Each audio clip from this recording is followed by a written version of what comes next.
Han pasado más de 3 meses desde que Fátima Matute tomara las riendas de la Consejería de Sanidad de la Comunidad de Madrid y desde Madrid Médico hemos querido conocerla un poquito mejor.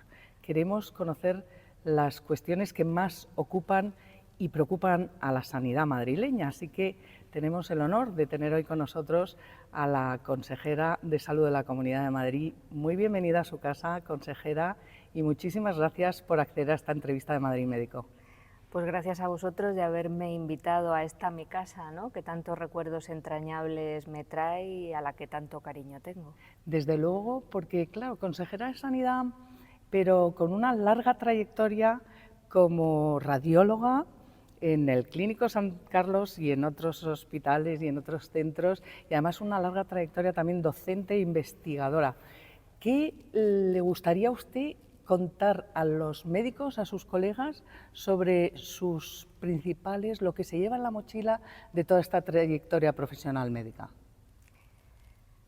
Pues me llevo muchas experiencias con muchos compañeros de los que he aprendido, ¿no? Como digo, somos un equipo multiprofesional, con lo cual he llegado aquí gracias a las vivencias y al aprendizaje pues de mis otros compañeros cuando era estudiante, de mis compañeros cuando era residente, de mis técnicos de rayos, de mis jefes, de mis compañeros, ¿no?, de mi bagaje por diversas sociedades científicas en las que también nos hemos reunido aquí, ¿no?, la Sociedad Española de Radiología, la Sociedad de Gestión y Calidad, con la que tengo grandes amigos, además, aparte de excelentes profesionales que me ayudan también en el día a día, o la Federación de Asociaciones Científico-Médicas, ¿no? Al venir hasta aquí hemos pasado y recorrido distintas estancias donde he estado, ¿no?, desde que entré como una estudiante ilusionada con charlas que nos daban aquí de motivación, hasta distintos eventos, ¿no?, que el Colegio de Médicos nos ha facilitado, instalaciones para poder dar formación, poder reunirnos, ¿no?, y es algo que evidentemente valoro y que me emociona, ¿no?, y desde luego es una relación que seguiré teniendo pues hasta que desaparezcamos de este mundo, porque esta es mi casa, ¿no?, mi colegio. Pues exactamente, y aquí estamos absolutamente encantados, como le digo, de recibirla. Estamos viviendo una época de cambios, dicen algunos que es un cambio de época, no es una época de cambios, y desde luego por todo, la inteligencia artificial, etcétera, etcétera, ¿no? Pero si nos vamos a hace muy poquito, porque 3 meses en política es muy poco o es muchísimo.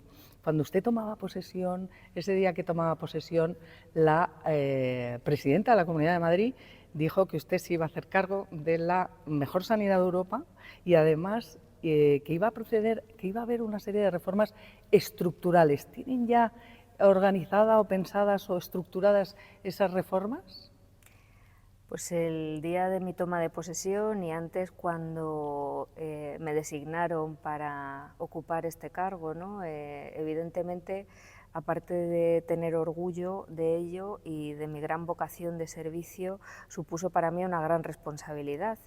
Y como he hecho siempre, hemos trabajado con mi equipo, que es fundamental para que las cosas salgan bien, para hacer todos esos cambios necesarios, porque nuestro objetivo primordial es tener profesionales satisfechos y pacientes bien atendidos. Y para ello hemos trabajado, estamos trabajando intensamente, ¿no?, y esos 3 meses parece que son un año, pero no porque se nos haya hecho largo, sino todo lo contrario, porque pese al gran trabajo que hay, disfrutamos día a día, ¿no?, dando lo mejor de todos nosotros, sino porque es tan intenso todo y hemos podido hacer tantas cosas y tantas reuniones que todo ese tiempo se ha llenado.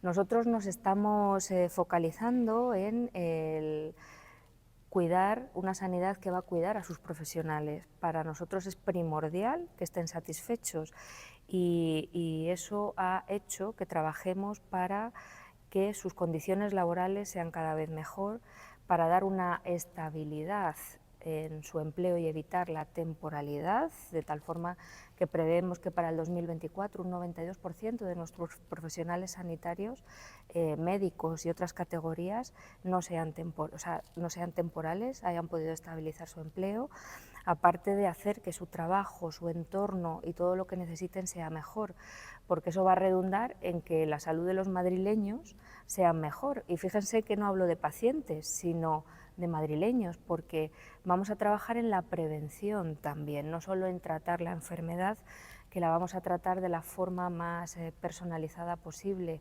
Y para ello estamos desarrollando muchos planes de acción precisamente para que esa atención sanitaria sea excelente, ¿no? Identificando las mejores prácticas, por ejemplo, que tenemos en todos los hospitales de Madrid y haciendo que se apliquen en todos los hospitales, ¿no? Homogeneizar toda esa atención que damos.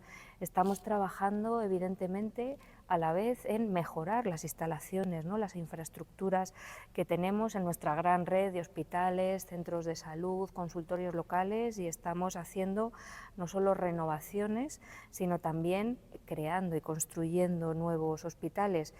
Y en relación a eso también la innovación tecnológica, que es tan importante, como dices, aunque la tecnología punta son los profesionales, que son los que hay que cuidar, obviamente es muy necesario tener unos avances tecnológicos importantes, por ejemplo el Planning BEAT, ¿no? En el que hemos puesto 140 equipos de imagen médica, TAC, resonancias, equipos de protonterapia, de medicina nuclear, que además van dotados con personal para que todos esos equipos se pongan en marcha, ¿no? Y sigamos dando una atención de excelencia. Y como decías, y trabajando para poner en valor y visibilizar todos los profesionales que tenemos que están trabajando como una punta de flecha en temas de investigación e innovación y de inteligencia artificial y radiómica, y desde luego yo confío mucho en mis compañeros, como digo, que me han dado mucho y de los que he aprendido y sigo aprendiendo, porque aparte de la inteligencia artificial, que es una oportunidad y no una amenaza, tienen una gran inteligencia natural, ¿no? Que yo creo que es en lo que tenemos que trabajar y en lo que el Colegio de Médicos, por ejemplo, también nos ayuda con su formación continuada, en la que también estamos poniendo nuestros esfuerzos, ¿no? Para que se puedan formar y puedan acceder al conocimiento último y que ellos puedan aportar también ese conocimiento último al resto de sus profesionales. Pues si le parece entramos un poquito en detalles porque ha tocado muchos temas y me parece muy interesante, ¿no? Abordarlos con un poquito más de detalle. En primer lugar, si quiere, podemos empezar por la cuestión de, usted decía, cuidar a los médicos, ¿no? Realmente hay epidemiólogos que hablan de que estamos ante una auténtica pandemia de salud mental y hablaremos ahora de los médicos en especial, ¿no? Pero si tenemos en cuenta que la principal causa de suicidio entre adolescentes y jóvenes de 12 a 25 años, la principal causa de muerte es el suicidio. Esto es una auténtica tragedia. La Comunidad de Madrid ha anunciado viene desarrollando ya planes de salud mental, pero además ha anunciado unos concretos en primaria, ¿no? En la atención, en la salud mental, no sé si a los jóvenes o a toda la población. ¿Cuáles son esos planes? Pues evidentemente uno de los ejes en los que trabaja la Comunidad de Madrid, desde luego que este gobierno está interesado y que la presidenta lo ha verbalizado en sus discursos y en su programa electoral, es la salud mental, ¿no? La salud física es importante, pero la salud mental, ¿no? Las enfermedades del alma también hay que tratarlas. En este sentido, hace poco celebrábamos unas jornadas para la prevención del suicidio, ¿no?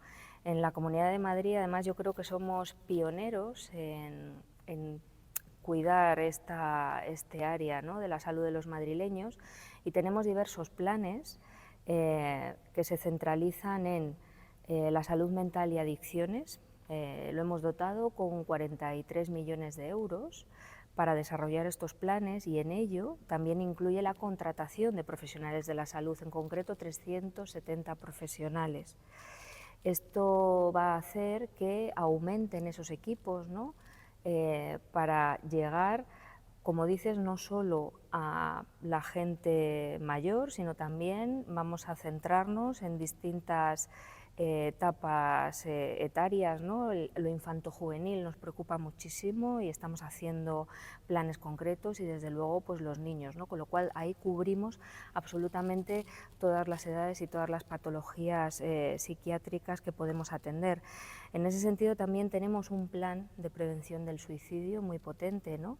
Todo esto coordinado por la Oficina Regional de Salud Mental y Adicciones, en el que se han creado 21 equipos, ¿no?, formados por un psiquiatra y una enfermera en salud mental, que se van a encargar de detectar y tratar a aquellas personas que han tenido un intento autolítico, ¿no?, cuando ocurre o llegan a un hospital y luego en su entorno, ¿no?, porque además es fundamental esa coordinación en la que estamos trabajando, no solo de los centros de salud, sino de intentarlo detectar precozmente, de hacer una red familiar de apoyo, ¿no?, con estos profesionales y también de coordinar pues a las fuerzas de emergencia, a bomberos, a policías y como digo y como has dicho, nosotros intervenimos en todos los niveles asistenciales, en atención primaria, en el hospital, en emergencias extrahospitalarias, porque en la Comunidad de Madrid tenemos psicólogos clínicos también en el SUMA, ¿no?, para atender casos no solo de intentos autolíticos, ¿no?, sino situaciones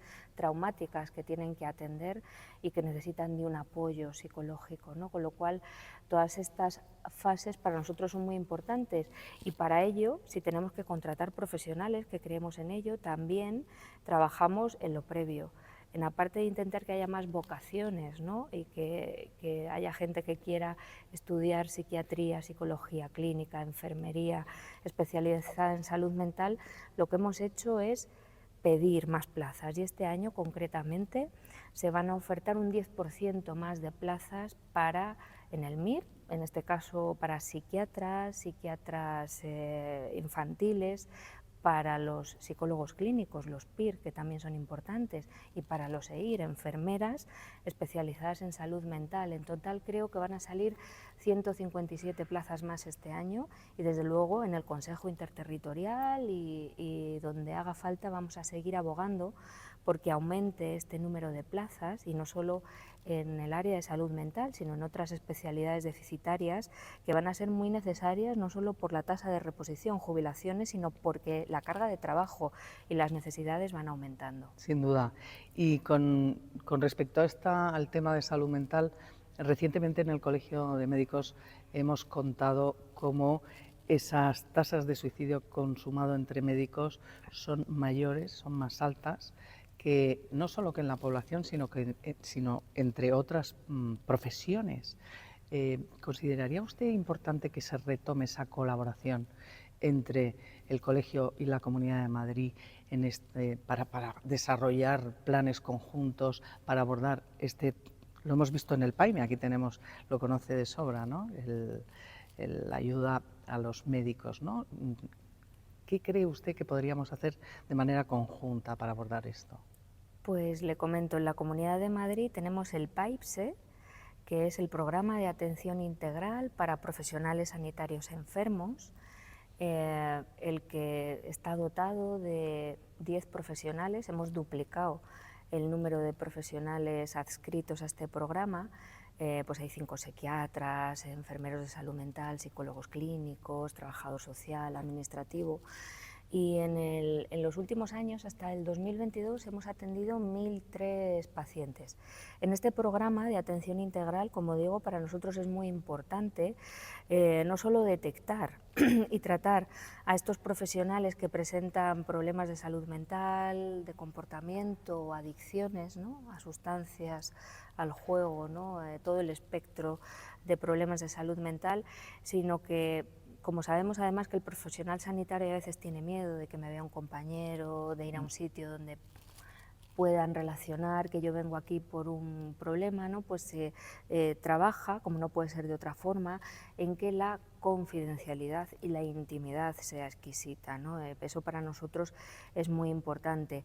Y en ese sentido no solo tenemos el PAIPSE, sino que también tenemos una unidad de valoración y orientación para el personal sanitario enfermo, que previamente ayuda a detectar a esos profesionales sanitarios enfermos, o bien que ellos lo reclaman o que se detecta que necesitan esa ayuda, y ya de forma ágil poderlos derivar a la zona o al área donde pueden ser atendidos y tratados. Con lo cual, para nosotros, evidentemente, es una prioridad tratar a todo nuestro personal que pueda tener necesidades en el Sistema Nacional de Salud, y cualquier colaboración o cualquier ayuda e intercambio de opiniones y mejora continua es valiosísimo para nosotros. Pues seguro que se pueden iniciar o se pueden retomar ese tipo de acciones, porque los datos verdaderamente son tremendos, ¿no? En el colegio se ha pasado también, usted hablaba de los más de 1000, en el colegio de 72 médicos en 2017 a 332 hasta junio de este año, solamente en 2023, 332 médicos, ¿no? Y además un dato que a mí me parece sorprendente, ¿no? Y es que el 35% de los médicos atendidos son residentes. Sí, no sé si tenéis estratificado el tanto por ciento según comunidades autónomas. Desde luego, como dijimos en estas jornadas para la prevención del suicidio, desde luego tendría que ser cero. En la Comunidad de Madrid tenemos unas cifras mucho menores que en el resto de España de suicidio consumado. Son de un 5,9 por 100.000 habitantes, cuando en el resto de España es de 8,6, ¿no?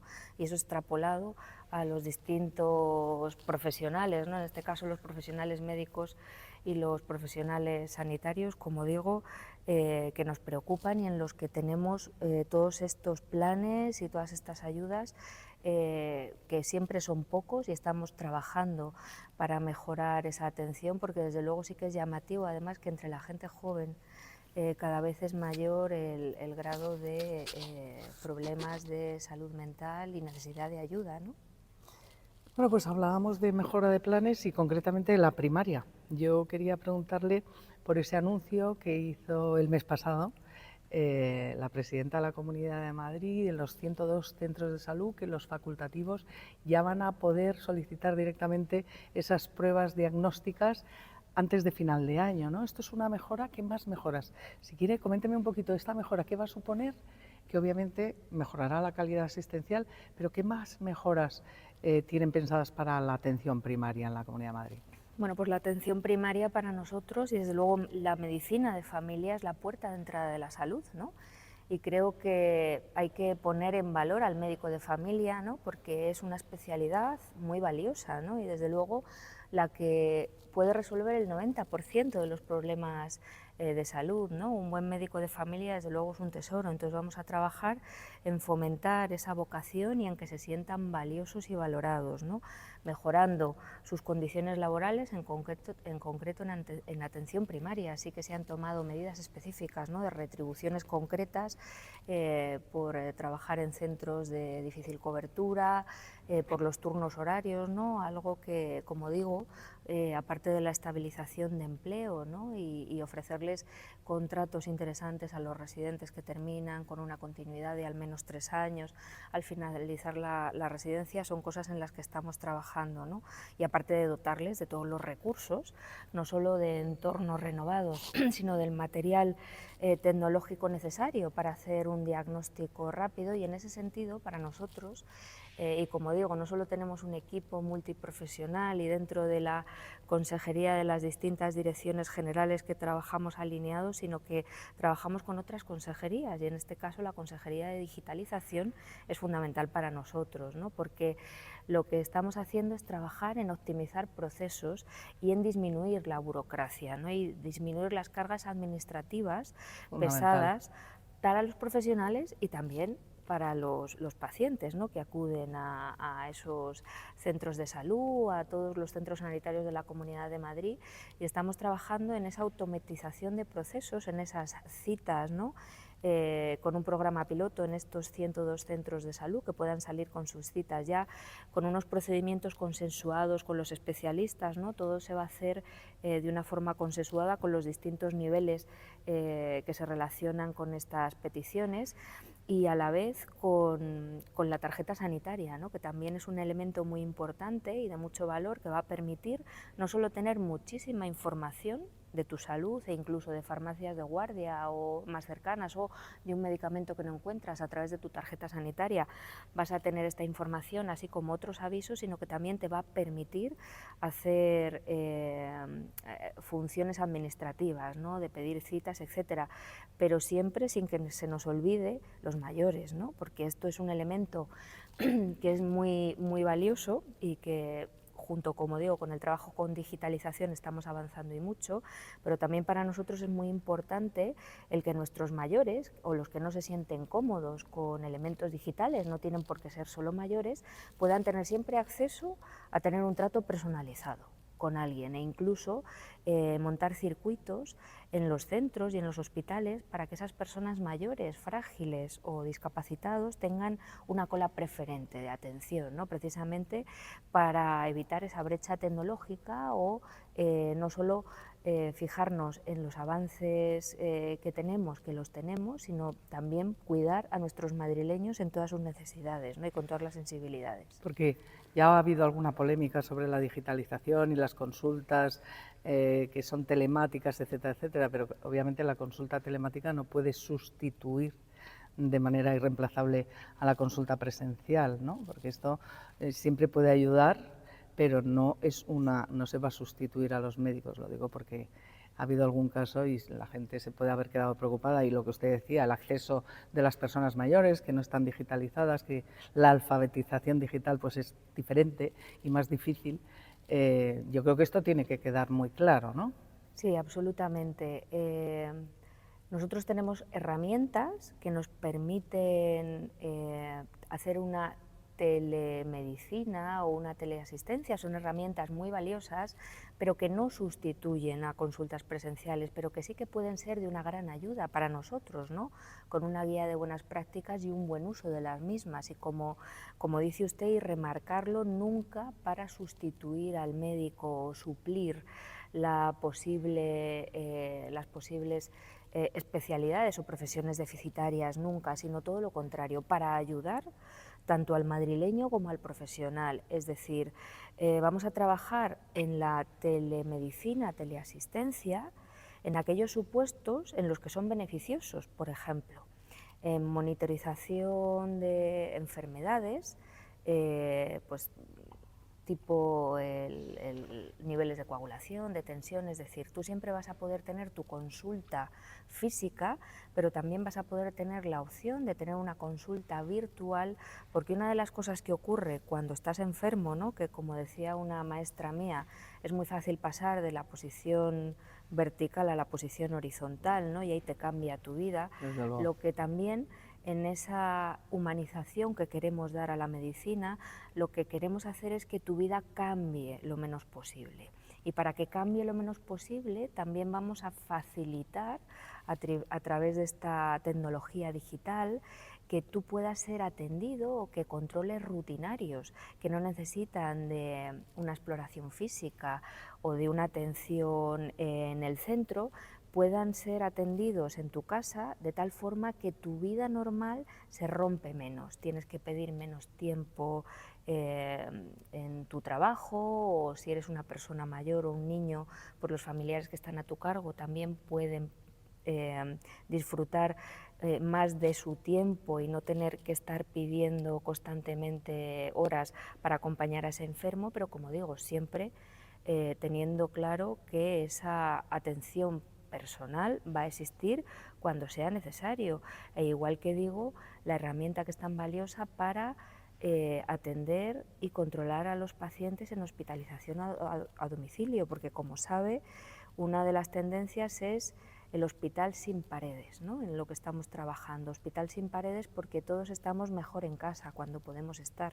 Cuando se tiene que estar en un hospital, se atenderá uno en un hospital, pero en cuanto puedas estar en tu casa, en un entorno familiar en el que puedas estar más a gusto, y además no nos engañemos, donde disminuye la posibilidad pues, de infecciones, ¿no? En gente mayor, y que se sienten, ¿no?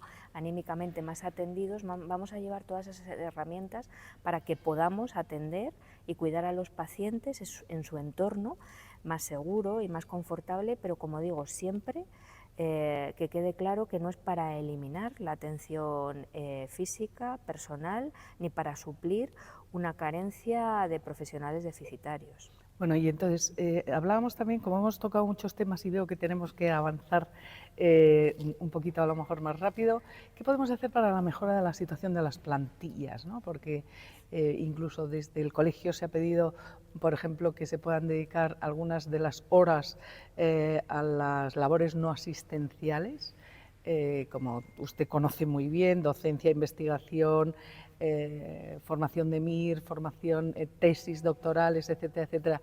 ¿Qué cosas se pueden hacer para mejorar estas plantillas de los hospitales, ¿no?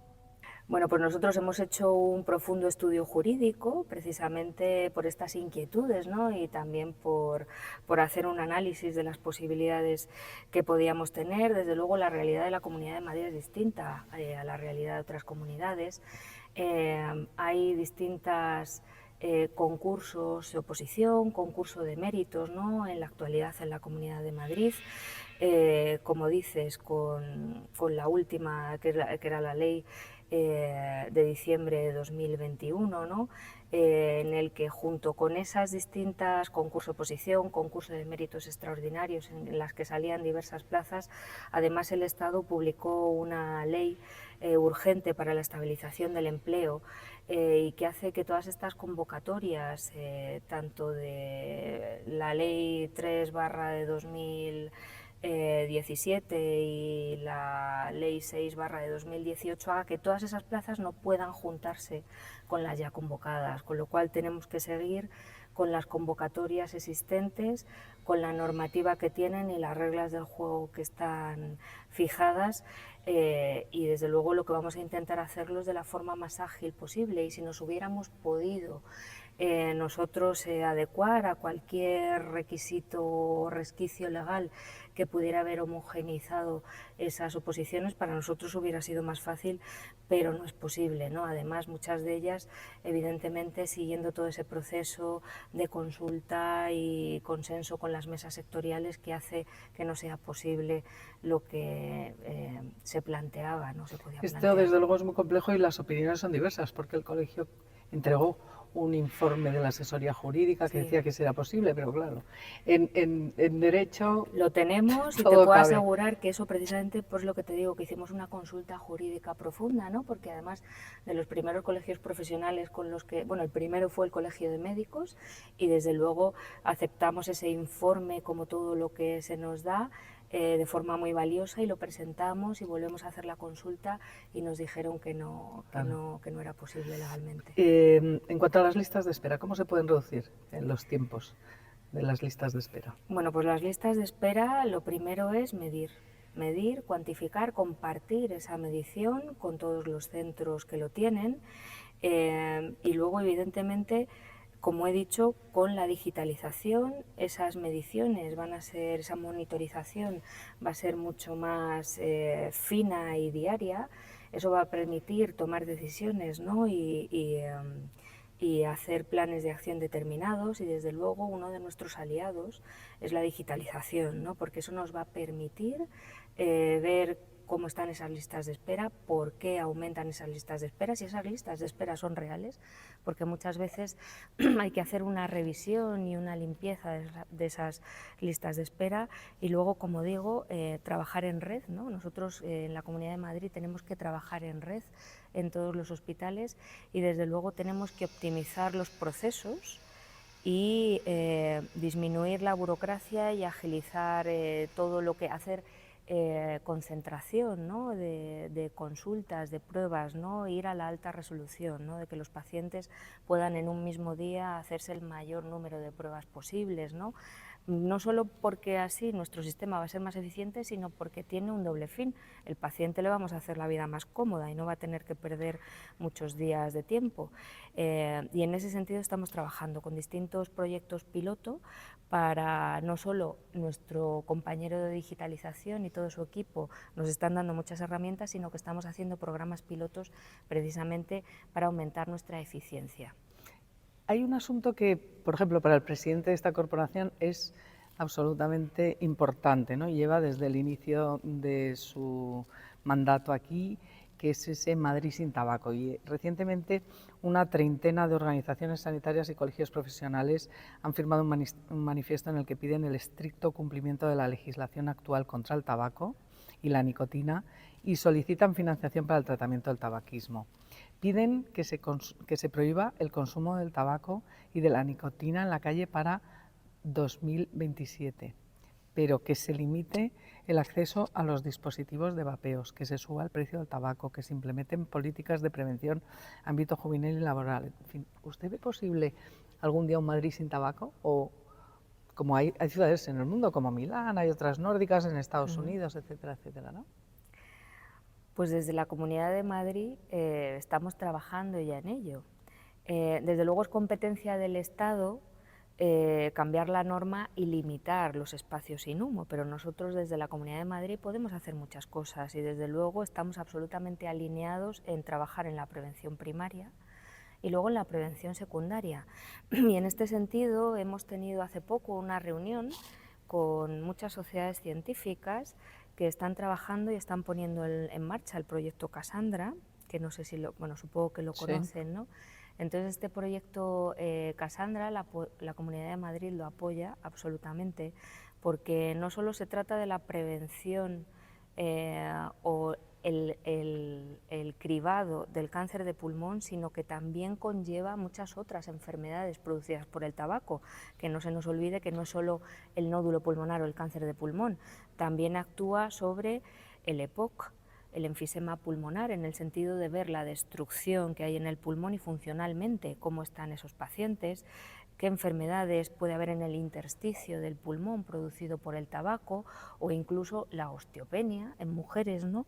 Que aunque también se produce en hombres que son fumadores, o el calcio coronario, que también nos previene del riesgo vascular. Entonces, en ese sentido, apoyamos desde luego esa iniciativa y en paralelo la Comunidad de Madrid, con la Dirección General de Salud Pública que lo va a liderar, tiene el compromiso de crear un grupo de trabajo, ¿no?, después de esta reunión, para que en nuestros hospitales, en la Comunidad de Madrid, exista ese cribado, no solo del cáncer de pulmón, como digo, sino de todas las enfermedades que produce el tabaco.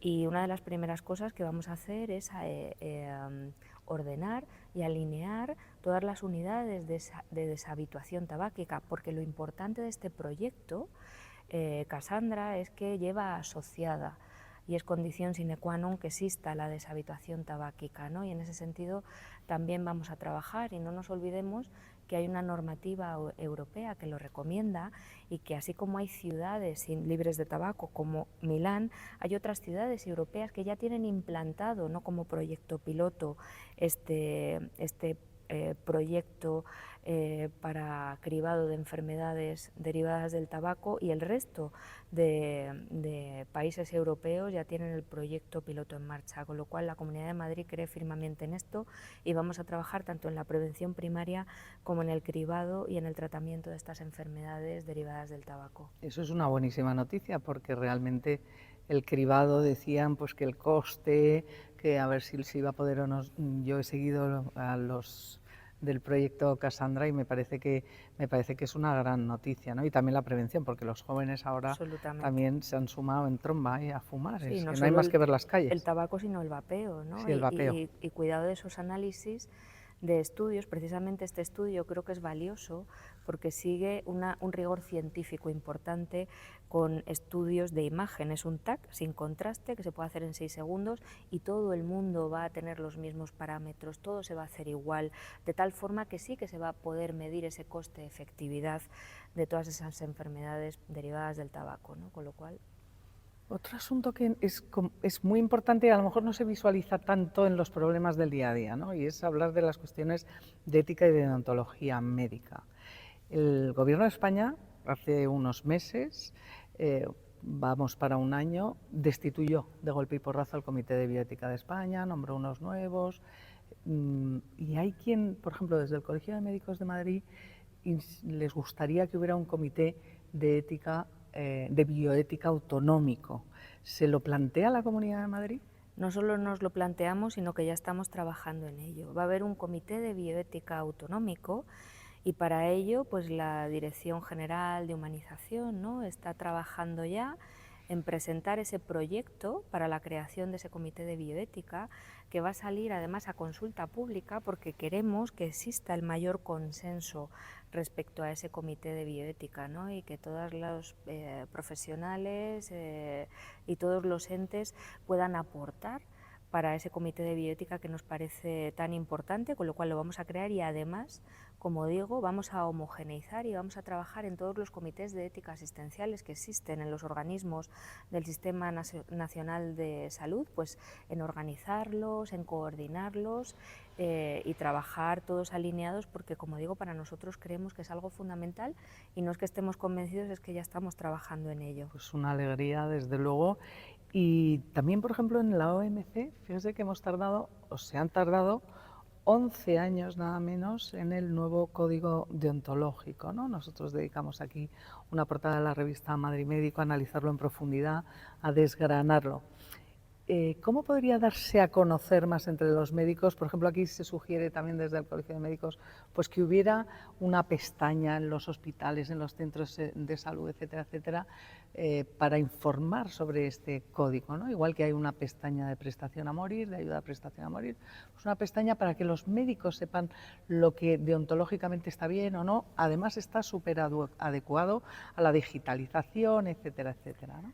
Pues también lo conozco y lo comentamos en esa reunión que tuvimos con el Colegio de Médicos. Para nosotros es muy valioso que eso se dé a conocer y pusimos a su disposición los medios que pudiéramos aportar para difundirlo, igual que el juramento hipocrático, que es nuestra raíz y que nos rige para nuestras buenas prácticas, que son súper necesarias, como dicen, ¿no? Para nosotros es fundamental que eso se conozca por todos nosotros y desde luego no hay ningún problema, sino todo lo contrario, ¿no? Y creemos firmemente en la necesidad de que esas buenas prácticas se difundan y que esté a disposición no solo de los médicos, sino de cualquier ciudadano que sepa por las normas éticas por las que nos regimos y que tenemos que cumplir. ¿Y habrá también una ley autonómica de objeción de conciencia? Nosotros estamos trabajando como gobierno en muchas leyes y eso es una de las áreas que se están evaluando, ¿no? Desde luego sí que va a haber un registro de objetores en la Comunidad de Madrid, tanto público como privado, y como digo, es una de las cosas que se están trabajando junto con otra serie de leyes en la Comunidad de Madrid. El registro de objetores, desde luego hay quien dice aquí en la Comisión Deontológica, si no estoy mal informada, que precisamente lo que debería haber es solamente un registro de que aquellas personas que quieran practicarla, porque lo contrario te señala. Puedes señalar al médico en su carrera, no, yo es que soy objetor, pues depende del gobierno, ya sabemos cómo son las cosas, pues te marque tu futuro profesional, ¿no? O sea que ese registro de objetores no sé hasta qué punto es beneficioso. Eso, como digo, como es un tema tan sensible y que hay que tratar, yo creo que de forma exquisita y siempre, desde luego, protegiendo al profesional, ¿no? Como hablábamos previamente con el PAIPSE, o sea, quiero decir, y como todo en esta vida hay que tratar la confidencialidad y la intimidad de las personas, y en eso, como digo, y en otra normativa legislativa que evidentemente se nos puede escapar a los profesionales, pues médicos o de gestión, ¿no? Y hay profesionales específicos que están trabajando y están pensando en toda la normativa legislativa, que es muy compleja, ¿no? Y muy poliédrica y que necesita precisamente de una gran no solo profesionalización, sino de una gran reflexión y de un trabajo arduo antes de que podamos definir cualquier cosa, como digo, que estuvieran haciendo, ¿no? Bueno, pues ya para terminar, usted sabe muchísimo mejor que yo ese cambio estatutario que ha habido en la fundación del Colegio de Médicos, que hasta ahora, pues en estos 20 años de existencia se dedicaba a la formación y ahora se le va a dar un giro social muy profundo, ¿no? Una impronta social para que desde el médico se aporte a la sociedad con una serie de planes. Hay unas 5 líneas estratégicas, un plan de actuación. Tengo el honor de dirigir esa fundación con la nueva presidenta, que es la doctora Luisa González, vicepresidenta del colegio. Me gustaría comentar con usted rapidísimamente algunos de los proyectos, ¿no? Porque el tema de cuidados paliativos, que en España estamos entre Georgia y Moldavia en cuidados paliativos, no se han desarrollado.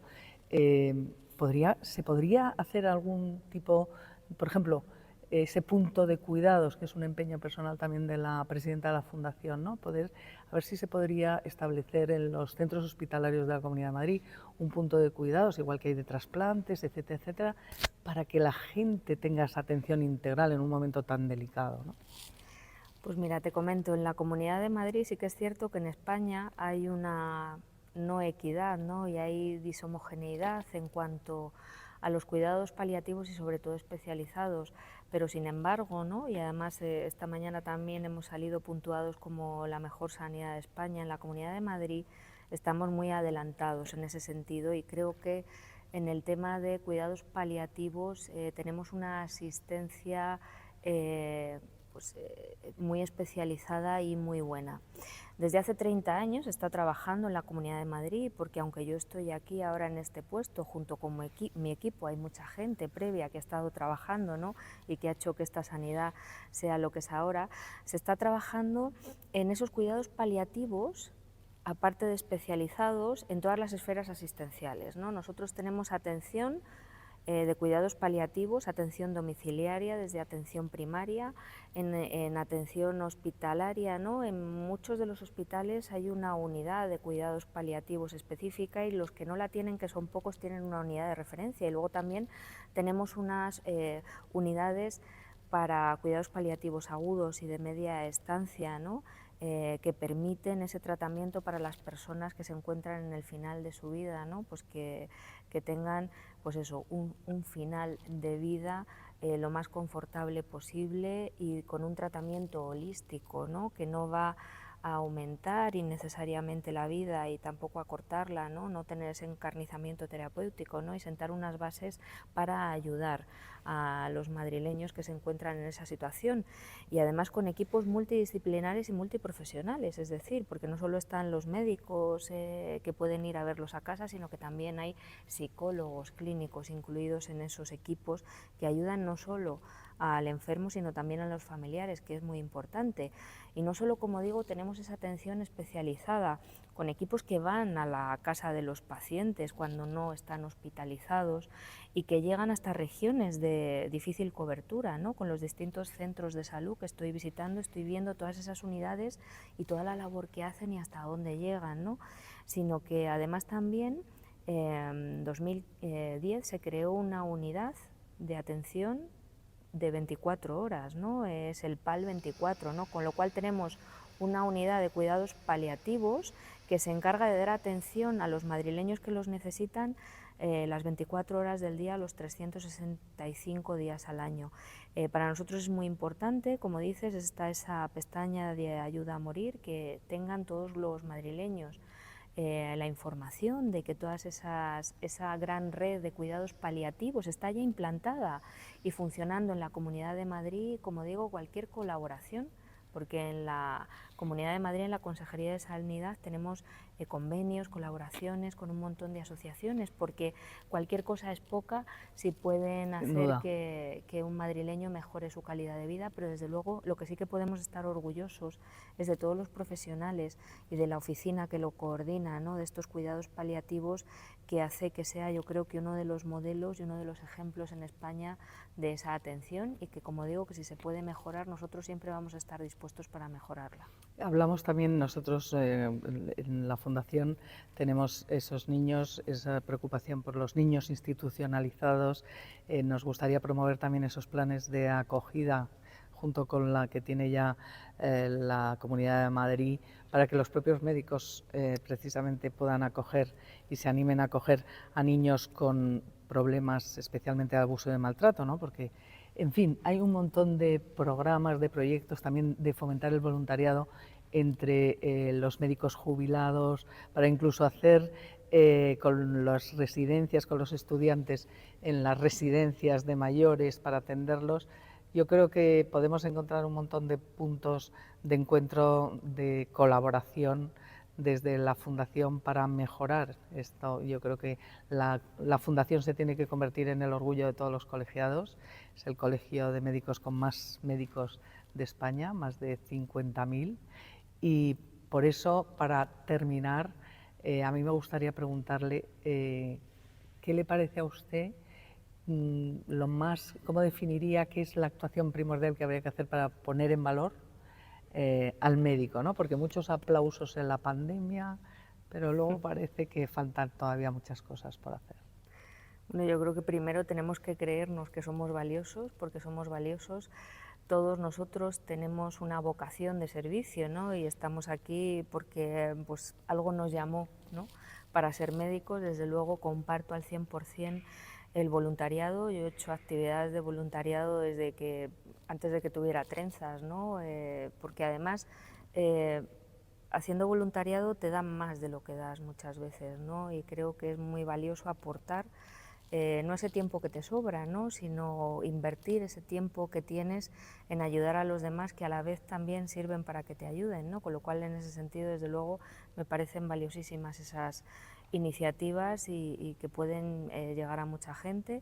Y como digo, poner en valor al médico. Mi equipo y yo estamos trabajando arduamente en mejorar sus condiciones laborales, en disminuir esa temporalidad, en hacer que esos concursos o esas consolidaciones de empleo sean, o el concursos de traslado, ¿no? Como dijo la presidenta ya en un discurso, que sean periódicas, reiteradas, a ser posible bienales, ¿no? Y con las mismas normas en todas ellas, para hacer que nuestros profesionales, ¿no? se sientan orgullosos de pertenecer al Sistema Nacional de Salud, para retener talento y para que puedan tener un horizonte cercano de lo que va a ocurrir con ellos al trabajar en la Comunidad de Madrid, ¿no? y intentarles facilitar en la medida de lo posible todas sus condiciones, ¿no? Ese es nuestro fin y en lo que estamos trabajando día a día, se lo puedo asegurar. Pues le deseamos suerte, porque la suerte Te de pilla la trabajando. consejería será la suerte de todos los médicos de la Comunidad de Madrid, porque creo que es importante, ¿no? Que este colegio de médicos aporta muchísimo a la sociedad, los médicos son fundamentales. Gracias por haber estado con nosotros en la revista Madrid Médico, que ya sabe usted que tiene su versión online, que es, además de lo más puntera, tiene mucha influencia fuera de nuestras fronteras, incluso de España. Así que gracias por esta gran entrevista, primera entrevista, y esta charla, y espero que haya algunas más. Pues gracias a vosotros, y desde luego la suerte y la energía la acogemos con toda la alegría y necesidad, pero desde luego nos va a pillar trabajando de forma ardua e intensa para nuestros compañeros profesionales sanitarios y para todos los madrileños, ¿no? Que podemos ser pacientes. Gracias.